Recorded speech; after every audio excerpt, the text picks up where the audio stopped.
भारतीय रेल द्वारा किराया को तर्कसंगत किया गया है और इसके तहत 25 दिसंबर 2025 की मध्य रात्रि से नई किराया तालिका लागू की जा रही है। उपनगरीय और मासिक सीजन टिकट के किराए में किसी प्रकार का बदलाव नहीं किया गया है। इसी तरह से पैसेंजर गाड़ियों में 215 किलोमीटर तक की यात्रा पर किसी प्रकार की बढ़ोतरी नहीं की गई है। सामान्य श्रेणी में 215 किलोमीटर से अधिक की जो यात्रा है उस पर जो किराया है वह 1 पैसा प्रति किलोमीटर के दर से बढ़ाया गया है।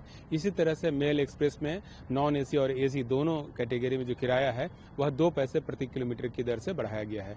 इसके अलावा फेयर स्ट्रक्चर में और किसी प्रकार का बदलाव नहीं लाया गया है। जो रिजर्वेशन चार्जेस हैं और जो बाकी चार्जेस हैं वह पहले की तरह ही लागू होंगे।